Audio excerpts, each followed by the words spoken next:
अब कांग्रेस की एड में लिखा है कि ये क्या है, जातियों में क्यों बांटा जा रहा है? हम तो ह्यूमन बीइंग हैं, हम ब्राह्मण, ठाकुर, बनिया, हरिजन, शर्मा, चतुर्वेदी, सिंह, यादव थोड़ी है, हम तो भारतीय हैं। आज अगर हम बोलते हैं कि हम सब भारतीय हैं तो अनुराग के पेट में दर्द होता है। अनुराग जी बोलते हैं कि ये मत बोलिए, परंतु कटेंगे नारा उनको बुरा लगता है। पर मठाधीश बांटेंगे और कटेंगे ये कहने के लिए बहुत आसान है, परंतु मौलवी के बारे में एक बार बोल दो अनुराग जी तो नहीं बोलेंगे, बोलती बंद हो जाएगी। और इसी को बोलते हैं कि दोहरे मापदंड। और तीसरी बात मैं कहना चाहता हूं, मेरा जो प्रश्न है, क्या आपके लिए पॉलिटिकल सेफ गेम है? मैंने जो सवाल पूछा 2024 के नतीजों के बाद, आपका ये पॉलिटिकल सेफ गेम है? देखिए, जो इंडिया अलायंस के वजह से आपको एक डैमेज हुआ। हमने तो बचपन से पढ़ा था कि united we stand, divided we fall. अभी योगी जी हिंदी ज्यादा जानते हैं तो उन्होंने बोला कि एक रहेंगे सेफ रहेंगे। हमने बांग्लादेश में देखा है ना।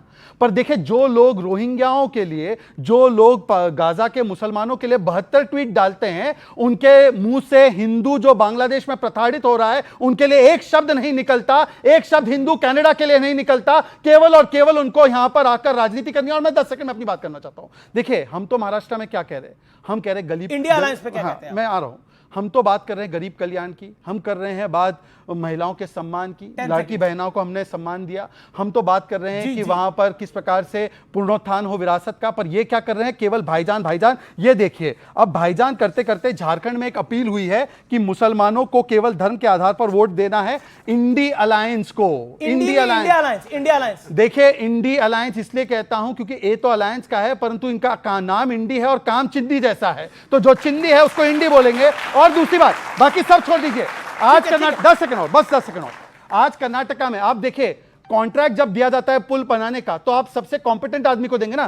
कर्नाटका में बोला गया है कि 4% रिजर्वेशन मुसलमानों को देना है ब्रिज बनाने के लिए, कॉन्ट्रैक्ट करने के लिए। अब मैं पूछना चाहता हूं कि क्या इस प्रकार से ये कॉन्ट्रैक्ट देना ये संविधान के तहत है? क्या ये अंबेडकर जी का संविधान अलाउ करता है कि धार्मिक आधार पर रिजर्वेशन दे, वो भी पुल बनाने के लिए? तो मैं एक सेकंड सवाल पूछना चाहता हूं, ये कौन से धर्म के आधार पर आरक्षण देना? ये संविधान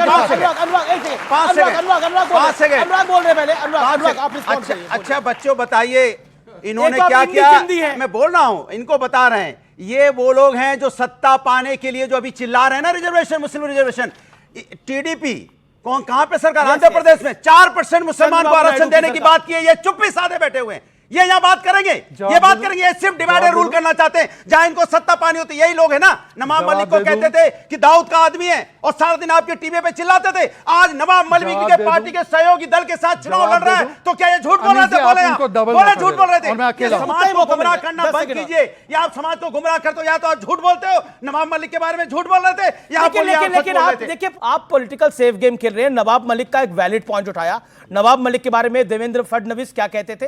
इसके अलावा टीडीपी से आपने समर्थन ले रखा है, उन्होंने वहां पर अपने राज्य में क्या कर रखा है? आप भी पॉलिटिकल सेफ गेम खेल रहे हैं। 30 सेकंड शार्प। Thank you. और कोई interruption no one will interrupt. Nawab Malik ने जो भी किया है हम उसके सख्त खिलाफ है। हमने ऑफिशियली वहां पर कैंडिडेट दिया है। नवाब मलिक को हम लोग हराएंगे और नवाब मलिक ने जो भी कार्य किया है उसके लिए उसको फिर से जेल भी भेजेंगे। परंतु मैं पूछना चाहता हूं, अबू आजमी का नेता है महाराष्ट्र में, सुनिए। अगर याकूब मेमन की जमानत हो गई होती तो शायद ये केस और अच्छा होता। याकूब मेमन की पैरवी करने वाला अब ये इंडिया अलायंस में है और अबू आजमी पर इनका क्या स्टैंड है? एक बार बोलकर दिखाने के लिए बोलिए कि मैं ले लूंगा। और दूसरी बात, टीडीपी का सवाल मैं आपको जवाब दे दूं। जी। देखिए, ये झूठ बोलने का काम है। टीडीपी ने वहां पर 4% किसी मुसलमान को नहीं दिया है। बैकवर्ड क्लास कमीशन में गया, वहां पे मामला हाईकोर्ट ने स्ट्राइक डाउन किया, बैकवर्ड को मिला है। बैकवर्ड को देने के लिए हम तैयार हैं, परंतु यहां पर बोला जा रहा है मुस्लिमों को आरक्षण देंगे, वो भी कॉन्ट्रैक्ट में। अब बताइए, संविधान के खिलाफ या अंबेडकर के खिलाफ है या नहीं है? देखिए, आज के कार्यक्रम का नाम है सियासत का सेफ गेम। ये गेम तो आप ही लोगों ने शुरू करा ना। अब खत्म मोदी और योगी कर रहे हैं इसको। गेम आप ही ने शुरू करा कि देखिए, मोदी दोबारा आएगा तो संविधान समाप्त हो जाएगा, मोदी दोबारा आएगा तो कुल मिलाकर आरक्षण समाप्त हो जाएगा। ये गेम तो शुरू करा हुआ इंडिया अलायंस का है ना। अब मोदी और योगी और अमित शाह इस गेम को समाप्त कर रहे हैं। वो कह रहे हैं कि आइए कौन सा खेल खेलना है, एक है तो सेफ है। अब एक है और सेफ है वो बोल रहे हैं तो आप पॉलिटिकली रो रहे हैं। हाय ऐसा मत बोलिए, ऐसा मत बोलिए। पर ये गेम तो आप ही ने शुरू करा। हमने कोई गेम नहीं शुरू करा। आरएसएस, संघ और भारतीय जनता पार्टी सही में आरक्षण विरोधी हैं। उसके लिए क्या करते हैं, एक टीम खड़ी कर देंगे धर्मगुरुओं की प्रचार करने के लिए कि देश में तो भाई जातिवाद कभी था ही नहीं, हम तो सारे एक थे। ये तो अंग्रेज आए तब साहब जाति में देश बटा। तो ये जो मार्केटिंग करते हैं, ये देखिए भगवा पहन के आए हैं, मतलब क्या बीजेपी के पास इसके हरा अतिरिक्त पहन कोई सकते, कलर नहीं है? भगवा नहीं नहीं नहीं नहीं, आप भगवा क्यों पहन के आए हैं बताइए? भगवा पहन के आए हैं, एक चीज दिखाना, ये बटेंगे तो कटेंगे नहीं तो और क्या है? फटा पोस्टर निकला, हीरो, असली हीरो हीरालाल।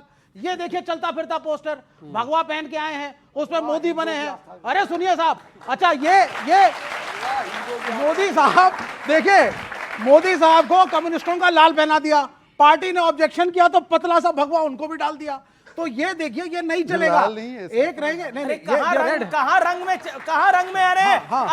अगर मैं ये तीनों रंग मिला दूंगा, भगवा, हरा और सफेद तिरंगा बन जाएगा। बहुत अच्छी बात है, चलिए आगे बढ़िए। तिरंगा, मैं कह रहा हूं, ये जी मैं कह रहा हूं भाई अमीश जी की बात रखनी चाहिए, और अगली बार शहजाद पूनावाला कभी कभार भगवा छोड़ दो, तिरंगे पे आ जाओ, और अगली बार तिरंगे के टी शर्ट पहन ठीक के आना। है Vivek ji, you made your point, okay. 10 second केवल लूंगा। 10 सेकंड देन प्रियंका जी। विवेक जी के नेता है पिनराई विजयन, उन्होंने बोला है कांग्रेस पार्टी जमात इस्लामी का मदद ले रही है चुनाव लड़ने के लिए। बोलिए कांग्रेस पार्टी सेकुलर है या सांप्रदायिक है? वो नहीं, एक सेकंड, मेरी बात पूरी हो जाने दीजिए, उसके बाद आप कहिए। आप बोलिए। दो मतलब दिल्ली में करेंगे एक दूसरे से दोस्ती और केरल में करेंगे कुश्ती। अगर कांग्रेस पार्टी सांप्रदायिक है तो इंडिया अलायंस से कांग्रेस पार्टी को कब निकाल रहे, या केरल में सांप्रदायिक है और दिल्ली में सेकुलर बन जाते हैं? Priyanka Kakkar, political safe game की हम बात कर रहे हैं, सियासत का सेफ गेम है। सेफ गेम ये भी है कि आपकी पॉलिटिकल पार्टी की जो सरकार है उसने भी मौलवियों को पैसे देने का ऐलान किया, जिसके बाद बीजेपी ने उस पर हो हल्ला मचाया। और पॉलिटिकल सेफ गेम ये है कि आपके ही नेता अमनतुल्ला खान 70,000 से जीतते हैं, और मनीष सिसोदिया जो डिप्टी सीएम थे तत्कालीन, वो 3,000 से जीतते हैं। तो पॉलिटिकल सेफ गेम तो आप भी खेल रहे हैं ना? नहीं, तो उनको भी अधिकार है। देखिए पॉलिटिकल सेफ गेम आप क्या है? जाति में बांटना चाहते हैं, वो साथ रखना चाहते हैं। ऐसा प्रियंका है, जी। देखिए प्रधानमंत्री मोदी कहते हैं कि दंगइयों को कपड़ों से पहचाना जा सकता है, ये मैं नहीं कहती ना। पॉलिटिकल सेफ गेम की जहां तक बात है तो ये है, ये देखिए एक फोटो से दिखाती हूँ आपको। ये है अमित शाह जी, देश के गृह मंत्री, और ये है साथ में राजा पीटर। ये कहीं मिल नहीं रहे थे एनआईए को, ये एक मर्डर केस में इन्होंने एक पूर्व एक्स मंत्री का मर्डर किया था, ये कहीं मिल नहीं रहे थे, मंच पे मिल गए अमित शाह जी के साथ। ये सेफ गेम है, इनको सेफ रखना है। ये ऐसा होना चाहिए गृह मंत्री को कि गुंडों के साथ उनकी कैंपेनिंग कर रहे हो वो। ये सेफ गेम चल रहा है, सेफ गेम चल रहा है जहां बॉम्बे में इन्होंने, चाहे हसन मुशर्रफ हो, चाहे छगन भुजबल हो, चाहे शुभेंदु अधिकारी हो, चाहे अजीत पवार 70,000 करोड़ के घोटालेबाज हो, सब एक साथ सेफ हो गए। किसी सारे केसेस इनके ठंडे बस्ते में चल रहे हैं। ये सेफ गेम है।